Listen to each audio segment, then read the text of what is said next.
Assalamualaikum warahmatullahi wabarakatuh. Pada kesempatan kali ini saya ingin menjelaskan sedikit tentang tugas besar 1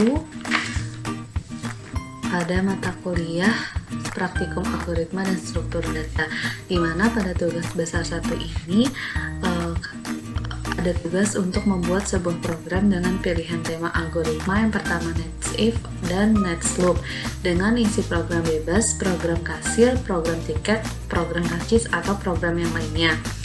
Dimulai dari flowchart. Flowchart saya menggunakan Power Designer yang saya ekspor menjadi gambar seperti ini. Bisa dilihat kita diawali dengan start, lalu integer A, B, jumlah, kelas, harga, tiket, jumlah kelas, jumlah tiket, dan total kelas.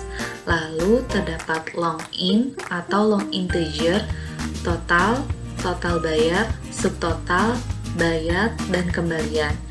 Lalu string kode tujuan, nama, dan kelas. Char name, float diskon untuk bilangan pecahan diskon. Setelah itu diawali dengan input nama pembeli.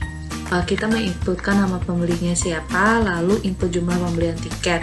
Input jumlah pembelian tiket ini bisa lebih dari 1 sehingga terjadinya perulangan, di mana for A sama dengan 0, A kurang dari tiket merupakan persyaratan, dan A++ merupakan kontrol dari perulangan.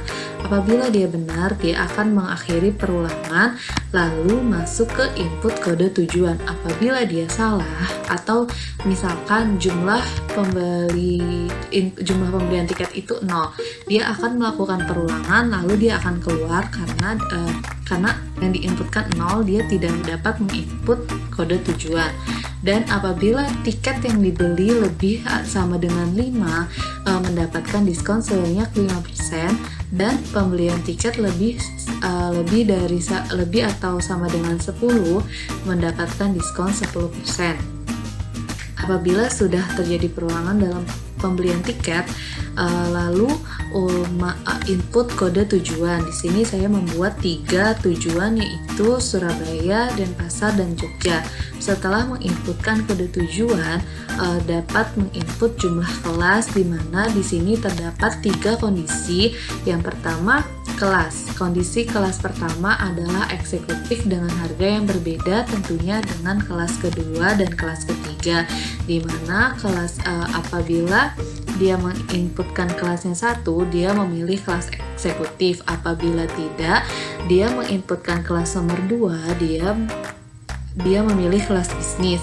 Dan apabila tidak memilih kelas 1 atau kelas 2 dan dia memilih kelas 3, maka dia memilih kelas ekonomi. Dan apabila dia memilih di luar kelas 1, kelas 2 ataupun kelas 3, dia melakukan perulangan, tetapi dia langsung keluar, balik lagi, exit dalam pemrograman. Setelah dia memilih kelas, langkah selanjutnya adalah proses pembayaran, di mana proses pembayaran ini akan menghitung jumlah tiket yang dibeli dikalikan dengan harga tiket dan ditambah apabila dia mendapatkan diskon atau tidak mendapatkan diskon.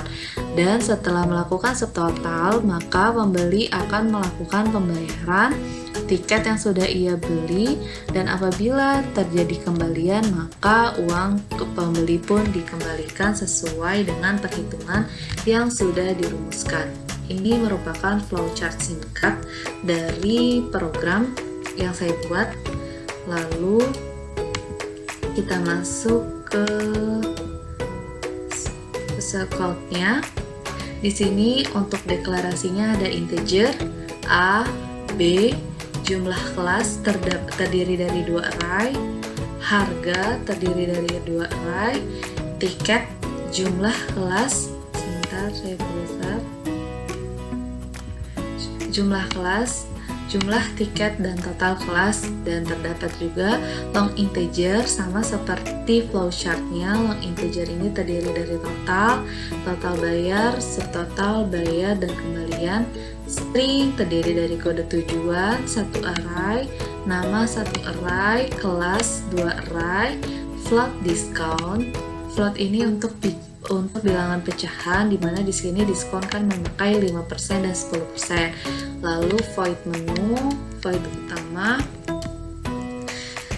inline utamanya jumlah tiket yang ingin dibeli. Ketika kita masukkan jumlah tiket yang ingin kita beli, lalu kode tujuan pesawat Surabaya dan Pasar atau Jogja. Di sini dikasih kondisi di mana apabila dia memilih kelas 1 maka eksekutif, kelas 2 bisnis, kelas 3 ekonomi. Begitu juga dengan tujuan BPS dan Yogyakarta. Lalu bukti di sini mulai masuk ke dalam sistem pembayaran, proses pembayaran, di mana bukti pembayaran tiket pesawat terjadi perulangan A sama dengan 0, A kurang dari tiket, dan A plus plus, di mana A sama dengan 0, A ini merupakan persyaratan perulangan, dan A plus plus merupakan kontrol dari perulangan. Seperti ini kurang lebihnya. Lalu search code-nya saya menggunakan C++.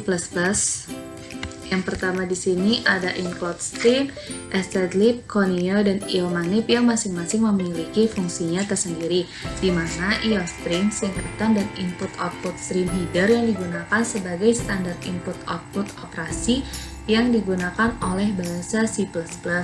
Fungsi-fungsi dalam iostream ini contohnya count, cheat. Yang kedua adalah stdlib. Stdlib ini digunakan untuk operasi perbandingan dan operasi konversi. Lalu yang ketiga adalah conio. Conio untuk menampilkan hasil antarmuka kepada pengguna. Fungsi-fungsi di conio itu sendiri adalah gauge, sistem CLS. Lalu yang keempat adalah iomanip. Iomanip ini yang berfungsi untuk konversi bilangan oktal, desimal, dan heksadesimal. Di sini ada using names std itu pendeklarasian, di mana untuk mendapatkan persetujuan kepada compile yang menggunakan std. Lalu tipe data yang digunakan adalah integer, A, B jumlah kelas, harga, tiket, jumlah kelas, jumlah tiket, dan total kelas. Long integer, long integer ini hampir sama dengan integer, tetapi cakupan memorinya lebih banyak terdapat di long integer. String, tipe data dalam bentuk X. Char ini karakter nama gitu. Float diskon, float bilangan pecahan. Lalu perbedaan antara ini ya, kayak kelas nih, kelas kan dia arraynya ada 2, berarti perulangannya sebanyak 2 kali. Kalau kode tujuan yang arraynya cuma 1, berarti perulangannya hanya sekali. Habis itu void menu. Void menu merupakan kunci untuk memudahkan pilihan kelas. Ketika mengetikkan pilihan kelas yang dipilih, maka secara otomatis pilihannya akan terlihat. Void utama merupakan tampilan awal, tampilan utama pada program tersebut. Inline utama untuk memanggil void menu utama, sehingga void menu akan tampil. Lalu nama pemesan yang kemudian kita akan tampilkan nama pemesannya siapa, nama pemesan, nama pemesan aja. Nama pemesan, habis itu jumlah tiket yang ingin dibeli. Jumlah tiket yang ingin kita beli itu berapa? 1, 2, atau 3, atau bahkan lebih dari 5 pun bisa, karena kita di sini melakukan perulangan di mana A sama dengan 0, A kurang dari tiket, dan A plus plus. Seperti pada physical tadi, A sama dengan 0 merupakan awal, A kurang dari tiket merupakan persyaratan, A plus plus merupakan kontrol perulangannya. Lalu kita masukkan kode tujuan pesawat. Tujuan pesawatnya ke Surabaya kah, atau Denpasar, atau Jogja. Lalu terjadilah kondisi di mana ketika kita mengetikkan Surabaya dan terjadi Di sini ketika kita mengetikkan Surabaya kan ada jumlah kelas yang kita pilih. Jumlah kelas yang kita pilih bisa 1. Nah, di situ terjadi perulangan. Jadi ketika kita nanti memilih 3 tiket, maka terjadi perulangan untuk memasukkan kode tujuan karena kita memakai for. Lalu untuk pilihan kelasnya kita memakai do while, di mana pilihan kelas jika kelas sama dengan 1 maka kelas tersebut adalah eksekutif dan harganya 2 juta. Jika tidak, kelasnya sama dengan 2 merupakan kelas bisnis dan harganya 1 juta. Jika tidak, kelasnya sama dengan 3 maka kelas tersebut adalah ekonomi dan harganya 700.000.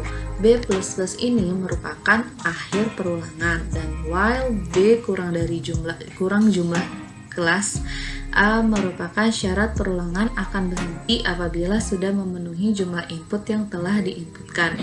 Begitu juga dengan kode tujuan DPS, yang membedakan hanya nama. Kalau sub ini merupakan Jakarta Surabaya, maka DPS adalah Jakarta Denpasar. Sama, terdapat perulangan, lalu kondisi di mana kelas 1 eksekutif, kelas 2 bisnis, kelas 3 ekonomi. Begitu juga dengan Yogyakarta, nama Yogyakarta, lalu terjadi perulangan dan kondisi pilihan kelas eksekutif, bisnis, dan ekonomi ini dilakukan perulangan ini dilakukan sebanyak masing-masing tujuan. Jadi Surabaya sendiri, Denpasar sendiri, dan Yogyakarta sendiri.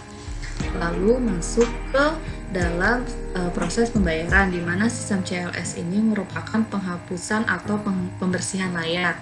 Lalu masuk ke bukti pembayaran tiket pesawat, nama pemesan namanya siapa, nomor tujuan, jumlah tiket, kelas, dan harga tiket. Di mana kita karena sebelumnya apabila membeli lebih dari situ kan berarti terjadi perulangan, maka dalam pembayaran tersebut untuk menghitung subtotalnya terjadi juga perulangan, di mana for A sama dengan 0, A kurang dari tiket, dan A++. Penjelasannya sama seperti sebelumnya. Kalau A sama dengan 0, A kurang dari tiket itu merupakan syarat dari perulangan, dan A++ merupakan kontrol perulangannya. Kalau Setiosplex itu merupakan dia itu berfungsi untuk membuat tabel seperti nomor tujuan, jumlah tiket itu agar spasinya juga spasi dan jaraknya itu rapi. Lalu while, for while, tot kelas sama dengan tot kelas ditambah jumlah kelas. Lalu total bayar, di mana apabila lebih sama dengan 5 mendapatkan diskon 5%, dan apabila membeli tiket lebih sama dengan 10 mendapatkan diskon 10%, di mana diskon merupakan total, nanti subtotalnya itu merupakan total dikurangi diskon. Apabila dia mendapatkan diskon, apabila tidak mendapatkan diskon berarti total dikurangi 0. Lalu subtotal, total dari pembelian tiketnya, jumlah yang dibayar oleh pembeli pemesanan, lalu kembalian merupakan bayar dikurangi subtotal. Mari kita coba, kita cek dulu, kita compile. Tidak ada yang error sama dengan 0, Linux-nya 0, berarti kita jalankan. Di sini sesuai dengan flowchartnya juga, diawali dengan kita menginputkan nama pemesan. Nama pemesannya misalnya Siska. Jumlah tiket yang ingin Siska beli itu misalkan 3. Masukkan kode tujuan pesawat yang dibeli Surabaya misalkan. Berapa kelas yang Anda pilih? Jumlah kelas yang dipilih ini 1. Pilihan kelasnya baru bisa memilih 1 atau 2 atau 3, kita pilih masing-masing 1. Karena tadi di source code-nya kita melakukan perulangan, maka di sini terjadinya perulangan dalam memasukkan kode tujuan pesawat. Karena yang pertama tadi kita milih Surabaya, yang kedua kita pilih juga Surabaya. Berapa kelas yang Anda pilih? 1 lagi. Pilihan kelasnya 2, bisnis. karena tadi saya karena Siska tadi membeli 3 tiket, maka terjadi perulangan untuk masukkan kode tujuan pesawat itu 3 tiket. Kita masukkan lagi sub berapa kelas yang Anda pilih, 1, pilihan kelasnya 3, ekonomi, enter. Nah, di sistem pembayaran tadi terdapat sistem CLS ini untuk membersihkan layar sebelumnya. Jadi yang tampil itu bukti pembayaran tiket, nama pemesannya Siska, Jakarta Surabaya 1 eksekutif 2 juta. Ini merupakan fungsi dari Setios Flag kotak-kotak ini sehingga bisa terbaca dengan jelas. Lalu yang kedua, Jakarta Surabaya dengan bisnis 1 juta, Jakarta Surabaya 1 ekonomi 700.000. Total yang harus Siska bayar itu 3.700.000, dimana dia tidak mendapatkan diskon karena dia membeli kurang dari 5. Subtotalnya adalah 3.700.000. Berarti yang harus dibayarkan Siska adalah 3.700.000. Misalkan Siska membayar 4 juta, maka kembaliannya adalah 3 juta. Demikian sedikit penjelasan singkat tentang program yang saya buat untuk memenuhi tugas besar 1 saya. Kurang lebihnya mohon maaf. Assalamualaikum warahmatullahi wabarakatuh.